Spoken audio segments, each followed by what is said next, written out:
Assalamualaikum warahmatullahi wabarakatuh. Perkenalkan, nama saya Muhammad Dar Analisa Putra, NIM 8020190316, kelas 02 PT4. Di sini saya akan mencoba menjelaskan tentang entity relationship diagram. Terdapat contoh kasus, di sebuah perguruan tinggi, mahasiswa melakukan pengontrakan kelas, di mana kelas tersebut mempelajari mata kuliah tertentu dan diampu oleh seorang dosen. Ini kita akan menentukan mana entitas dan yang mana relationship. Sini entitasnya adalah mahasiswa, kelas, mata kuliah, dan dosen. Relationshipnya adalah pengontrakan atau mengontrak, lalu mempelajari, dan diampu. Dan sini ada beberapa entity, yaitu entity mahasiswa, entity kelas, entity dosen, dan entity mata kuliah.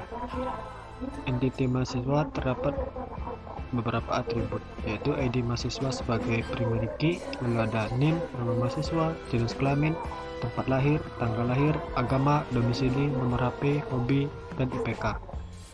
Kelas juga memiliki atribut, yaitu ID kelas sebagai primary key, lalu ada tahun ajaran, semester, dan kurikulum.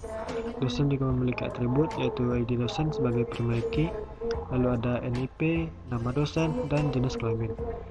Mata kuliah juga memiliki atribut, yaitu ID mata kuliah sebagai primary key, lalu ada kode mata kuliah, nama mata kuliah, dan jumlah SKS.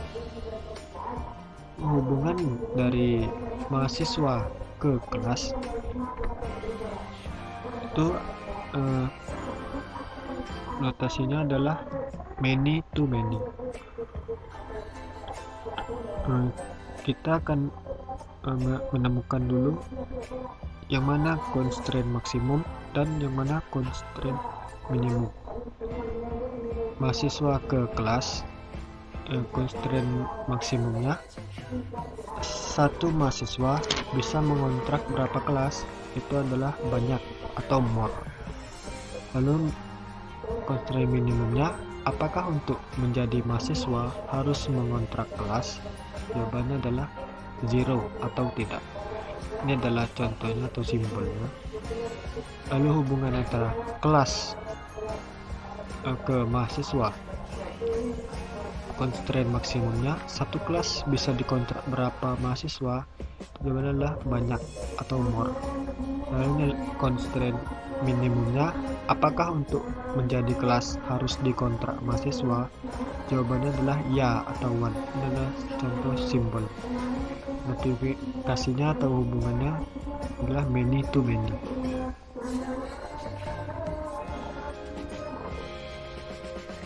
Lalu adalah hubungan antara kelas ke mata kuliah atau kelas mempelajari mata kuliah.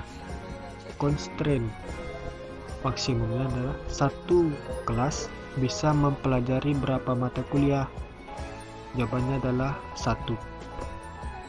Lalu constraint minimumnya, apakah untuk menjadi kelas harus mempelajari mata kuliah, jawabannya adalah ya atau one.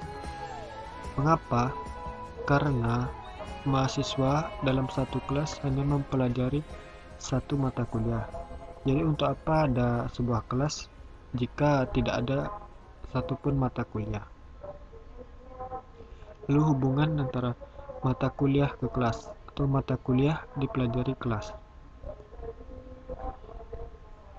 Constraint maksimumnya satu mata kuliah bisa dipelajari berapa kelas?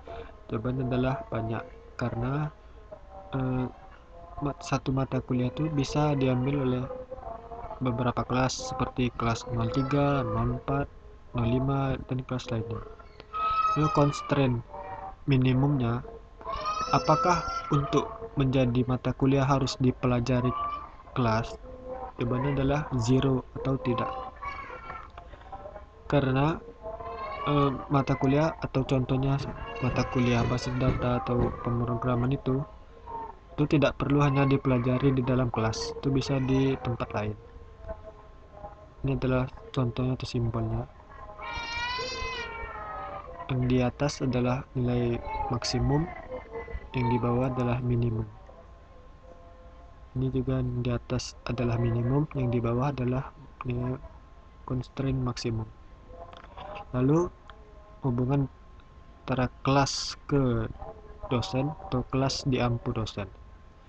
Constraint maksimumnya, satu kelas bisa diampu berapa dosen? Jawabannya adalah 1 atau 1. Mengapa? Karena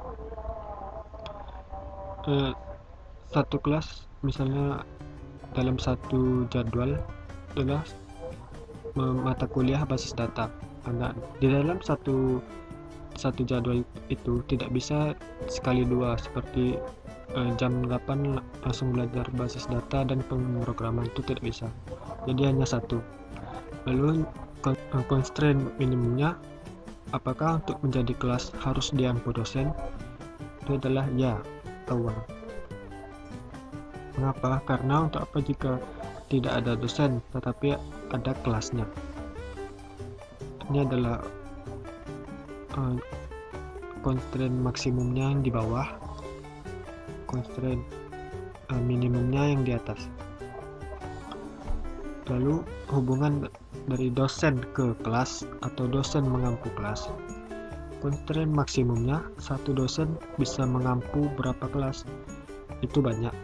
Misalnya dosen basis data mengampu kelas 03, lalu nanti siangnya mengampu di kelas 04 dan seterusnya.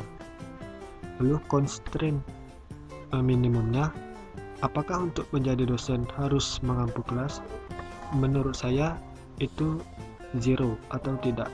Mengapa?